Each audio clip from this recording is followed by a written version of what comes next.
بسم اللہ الرحمن الرحیم۔ شروع کرتا ہوں اللہ کے نام سے جو بڑا مہربان اور نہایت رحم والا ہے۔ السلام علیکم ناظرین، آج میں آپ کے سامنے مسلم رہنما طارق ابن زیاد کا واقعہ بیان کروں گا کہ کس طرح انہوں نے اسپین یعنی اندلس جیسی مضبوط سلطنت کو سر کیا، فتح کیا۔ اندلس میں ایک بادشاہ آیا جس کا نام تھا راڈر یا راڈرک نام سے اسے یاد کیا جاتا تھا۔ وہ بہت ظالم حکمران تھا۔ اس کی عمر بھی 80 سال کے لگ بھگ تھی یا اس سے کچھ سال زیادہ تھی۔ وہ اپنے رعایا پر بے انتہا ظلم اور زیادتی کرتا، اور آپ کو پتہ ہے کہ جب بھی کوئی کسی معاشرے میں، کسی ملک میں کوئی بندہ ظلم کرتا ہے تو وہ ظلم کا نظام چل نہیں سکتا۔ تو جب یہ ساری صورتحال بنی تو اس وقت ایک عیسائی جولین گیا مسلمان رہنما کے پاس، موسیٰ بن نصیر کے پاس، اور جا کے اس نے اپنی ساری رام کہانی سنائی کہ ہمارا جو بادشاہ ہے راڈر، وہ بہت زیادہ ظلم کرتا ہے، یہاں تک کہ اس نے میری پھول جیسی معصوم بیٹی کو بھی قید کر لیا ہے اور اس سے نکاح یعنی شادی کرنا چاہتا ہے، حالانکہ اس کی پہلے بھی اتنی بیویاں ہیں اور میری جو بیٹی ہے وہ بھی بہت چھوٹی ہے۔ تو میں نے اس سے بڑی التجا کی لیکن اس نے میری بات نہیں مانی۔ پھر میں نے ایک چال چلی، میں نے کہا کہ میری بیٹی کو اپنی والدہ سے ملنا ہے جو بڑی بوڑھی ہو گئی ہیں اور بڑی پریشان رہتی ہیں، تو میں اسے ملا کے تو اسے واپس لے آتا ہوں۔ تو راڈرک میری بات میں آ گیا اور اس نے مجھے وہاں اس کو لے جانے کی اجازت دے دی۔ تو میں جلدی سے اسے کسی محفوظ مقام پر پہنچا کر آپ کے ہاں امیر المومنین پہنچا ہوں۔ آپ مہربانی فرما کر میرے اس معاملے کو سلجھائیں، اور میں تو آپ کو یہ کہتا ہوں کہ آپ اسپین پر حملہ کر دیں اور اسپین کو فتح کریں۔ موسیٰ بن نصیر نے کہا کہ آپ ہمارے پاس آئے ہو، اور جو مسلمان کے پاس مدد کے لیے آتا ہے ہم اس کی مدد ضرور کرتے ہیں، چاہے ہماری جان کیوں نہ چلی جائے، تو آپ کو پریشان ہونے کی ضرورت نہیں ہے۔ انہوں نے کیا کیا، اس وقت کے جو خلیفہ تھے حضرت ولید بن عبد المالک، ان کے ہاں ایک اپنا نمائندہ بھیجا اور کہا کہ ان سے اجازت لے کے آئیں کہ ہم اسپین پر حملہ کریں یا نہیں کریں۔ اب وہ وہاں چلا گیا، پیچھے سے موسیٰ بن نصیر نے اپنے کچھ جو ہے نا جاسوسوں کو اسپین میں بھی بھیجا، اور دیکھو کہ راڈرک کیا حالات ہیں اور کیا جو جولین نے کہا ہے اس کی باتیں ٹھیک بھی ہیں یا نہیں ٹھیک۔ یہ ساری صورتحال ہوتی رہی۔ اب موسیٰ بن نصیر کو یہ یقین تھا کہ ولید بن عبد المالک جو ہیں امیر المومنین اس وقت کے، وہ اجازت نہیں دیں گے اس وقت اسپین پر حملے کی، کیونکہ انہی دنوں محمد بن قاسم جو تھے وہ دمشق سے لشکر لے کر سندھ میں پر وارد ہونے والے تھے، اس کے لیے نکل چکے تھے سندھ کو فتح کرنے کے لیے راجہ داہر کے خلاف۔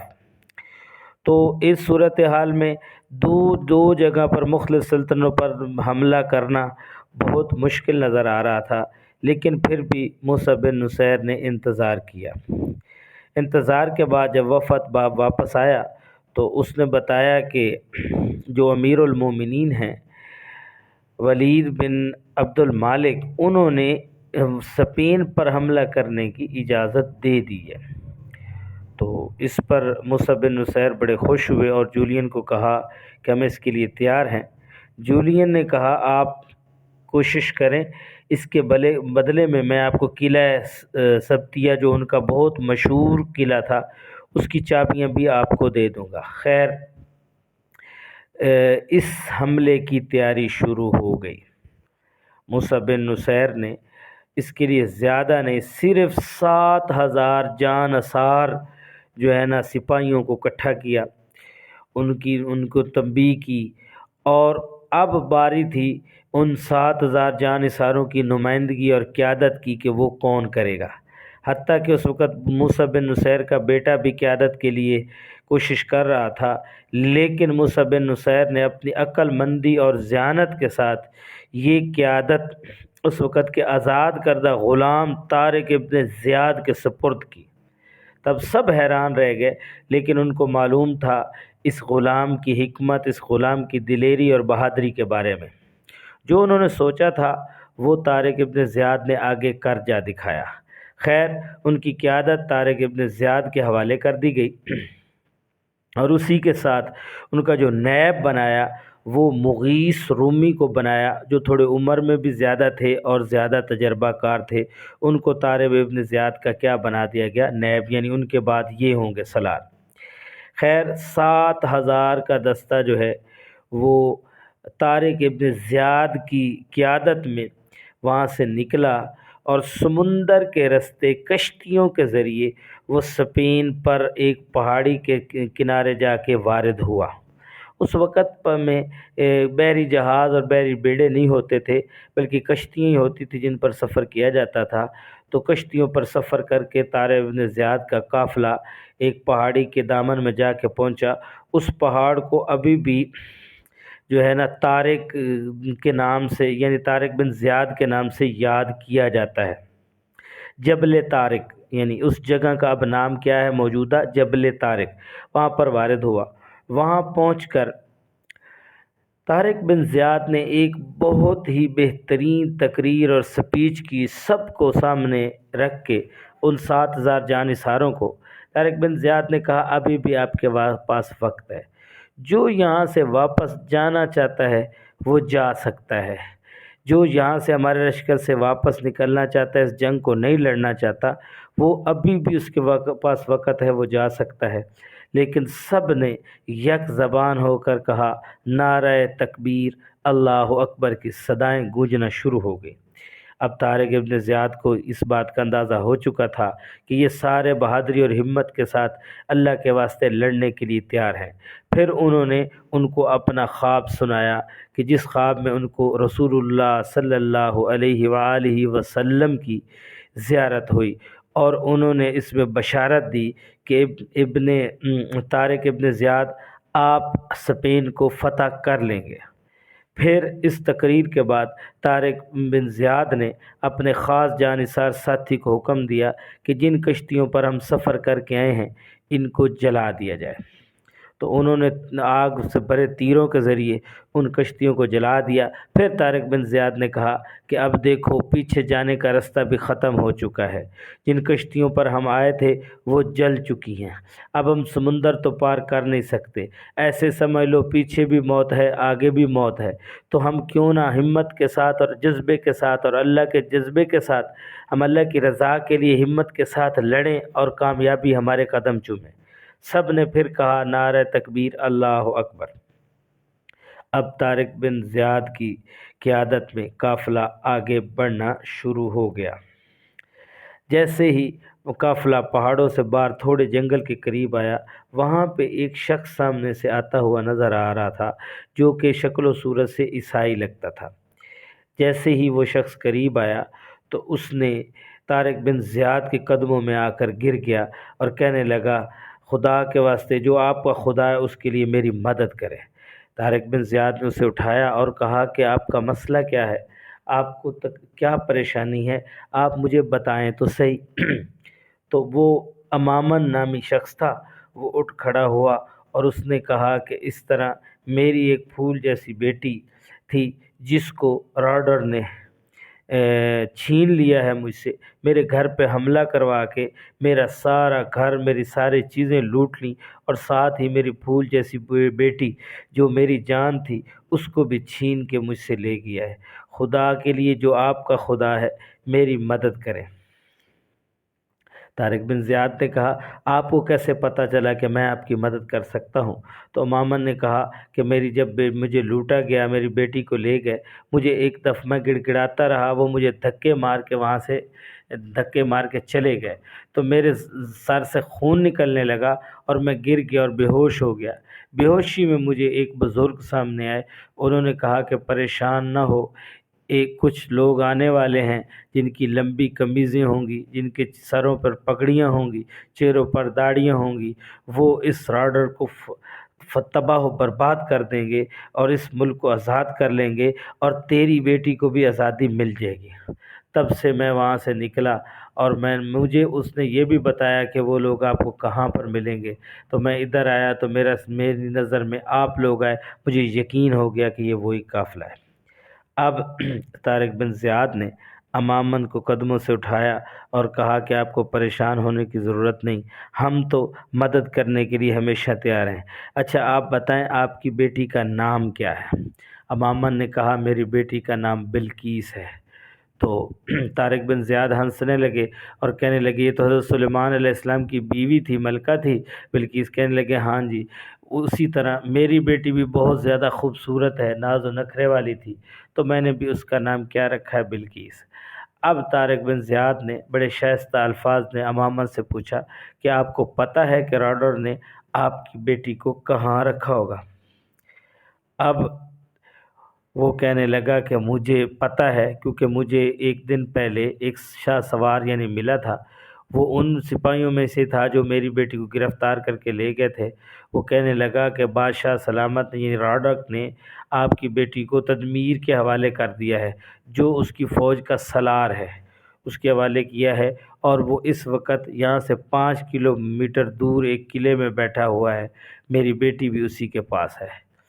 تو طارق بن زیاد نے کہا کہ آپ پریشان نہ ہو، ہم آپ کی بیٹی کو ضرور بچا لیں گے، اور آپ نے اعلان کیا سب لوگوں کو کہ آپ آج رات یہیں پہ ہم پڑاؤ کرتے ہیں، صبح ہم انشاءاللہ یہاں سے نکلیں گے اور سب سے پہلے ہمارا مقابلہ جو ہے وہ تدمیر سے ہوگا۔ اب سب لوگوں نے وہاں پر پڑاؤ کیا، کھلے آسمان کے نیچے، نہ ہی کوئی جناب کیمپ تھے، کچھ بھی نہیں تھا، کھانا تیار کیا، سب نے مل کے بیٹھ کے کھانا کھایا۔ مامن اس سے بڑا امپریس ہوا، وہ کہنے لگا کہ یہ ایک عجیب قوم ہے جس میں بادشاہ سالار سب مل کے اکٹھے بیٹھ کے کھانا کھاتے ہیں، اور یہی ہمارے اسلام کی خوبی ہے۔ کھانا کھایا، پھر سارے علیحدہ علیحدہ اپنی عبادات میں مشغول ہو گئے، پوری رات وہ جاگتے رہے اور اس کوشش کرتے رہے کہ اللہ سے ہم مانگیں، اللہ سے ہم مانگتے رہے، نماز قائم کرتے رہے۔ امامن نے یہ ساری باتیں امامن دیکھتا رہا اور وہ بھی امپریس ہوتا رہا کہ یہ کیسے لوگ ہیں، مسلمان تو بڑے پہنچے ہوئے لوگ ہیں جو اپنے اللہ سے کیا کرتے ہیں؟ مانگتے رہتے ہیں۔ اب صبح ہوئی، سب نے کھجوروں کا ناشتہ کیا اور جنگ کے لیے اٹھ کھڑے ہوئے اور نکل پڑے۔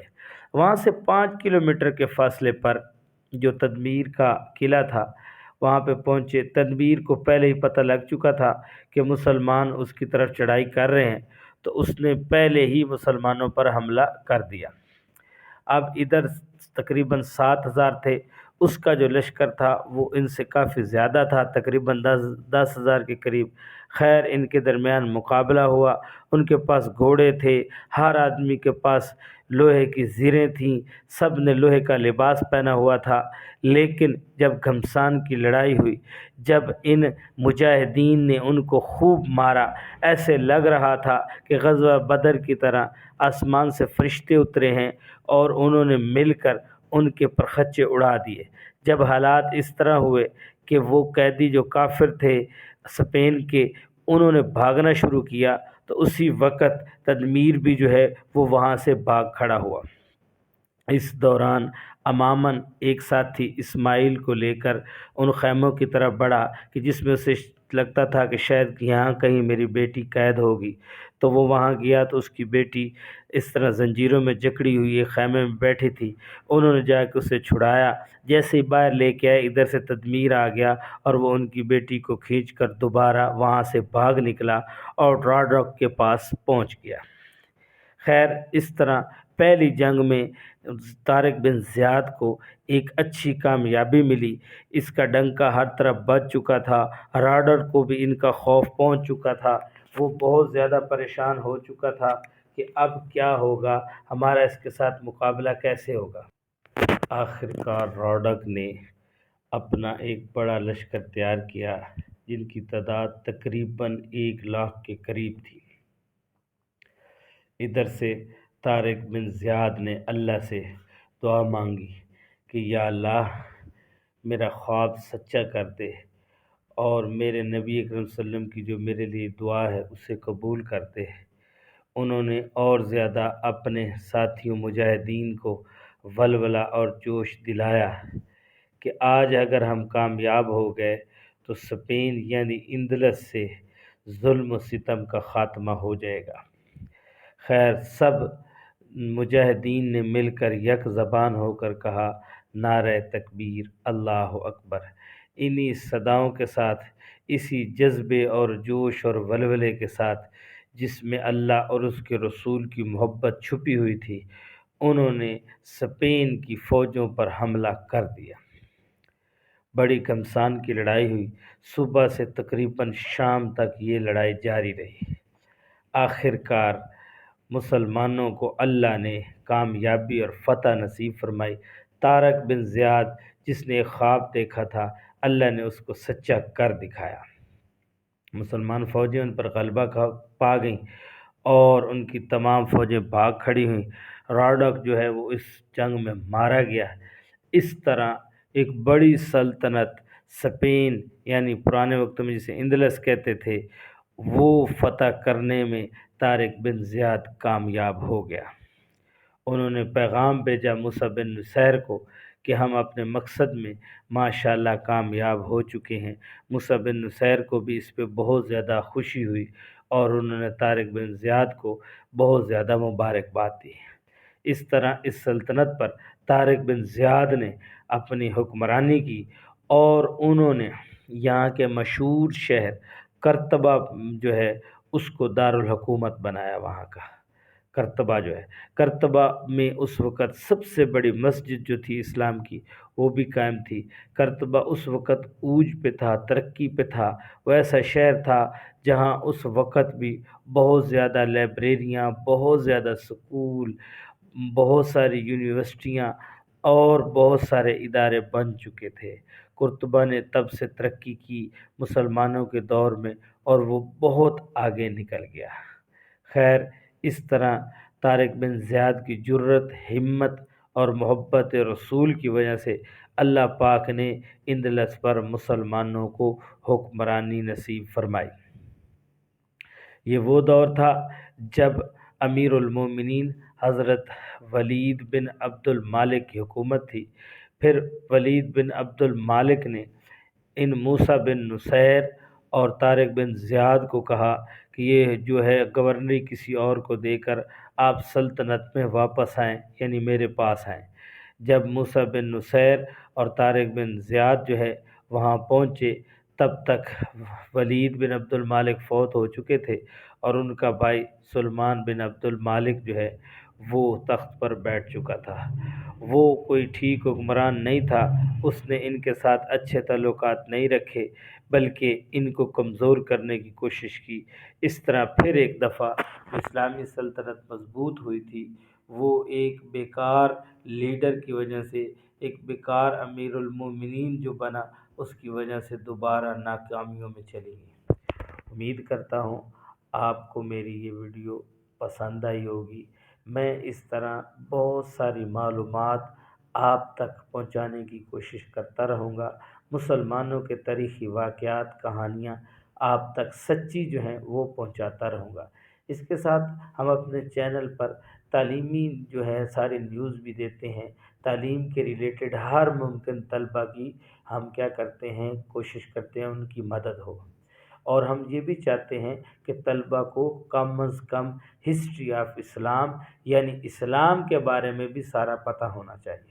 اگر آپ کو ہسٹری آف اسلام کے بارے میں معلومات لینی ہے تو کوشش کریں ہمارے چینل کو سبسکرائب کریں، لائک کریں اور ان ویڈیوز کو صدقہ جاریہ جان کر آگے لوگوں کو شیئر کریں، تاکہ آپ کی معلومات میں بھی اضافہ ہو اور دوسرے لوگوں کی بھی معلومات میں اضافہ ہو۔ ملتے ہیں ہم ایک اور اس سے اچھی ویڈیو کے ساتھ۔ والسلام، اللہ حافظ۔